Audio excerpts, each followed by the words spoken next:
Don't be the inspiration. Use the inspiration to be or become. Use the inspiration to be or become.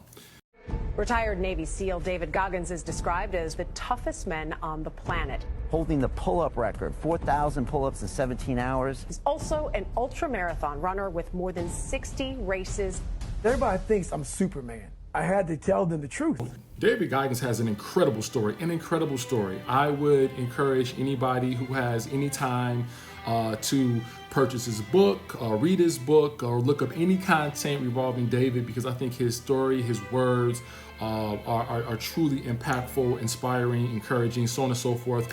Awesome dude to check out. But what happens is with people like David, a lot of people listen to him and then they try to be him. If he's a symbol of inspiration, many people work to become the inspiration. Now, the thing that you have to realize is that although David may tell you his story and all of his content, there's so much, even at full disclosure, there's so much that went into his life in terms of environmental context, family context, spiritual context, loving context, there's so many things that has built him up to be the person that he is and have the character that he has that is no way possible you could replicate that, recreate that, or mimic that, right? So if you are working to become the inspiration, if you want to become David, there's a good chance you're going to fall short. And a lot of people do fall short because we sometimes want to become our inspiration. We want to become our idols.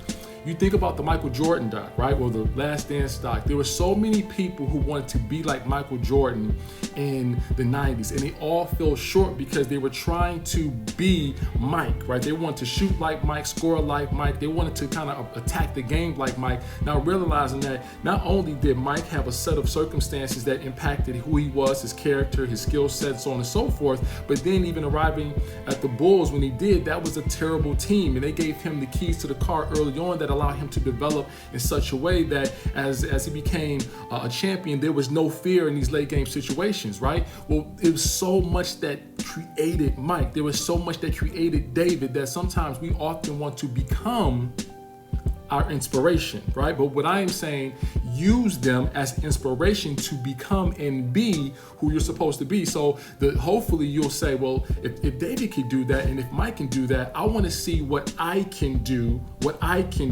over in my arena, over in the ring that I'm boxing and fighting in. I want to take their story, I want to take their energy, I want to take their fight, their grit, their determination, everything that they've been through. I want to use it as inspiration to put something inside of me that will hopefully make me fearless, make me courageous, make me brave, make me persistent, consistent, right, in my ring. And so in hopes that I could hopefully be a symbol of inspiration to someone else, right?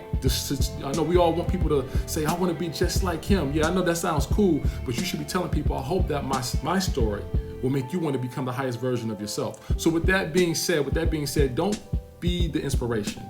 Work really, really hard to use the inspiration to be and become the person you were designed to be, because that's going to give you the best chance of not only impacting your life, but impacting your family's life, impacting your community, and also whatever industry you decide to pursue, penetrate, so on and so forth. So with that being said, my name is Marv Fox Jr., and I help highly and courageous and ambitious people discover their purpose in 2 simple questions.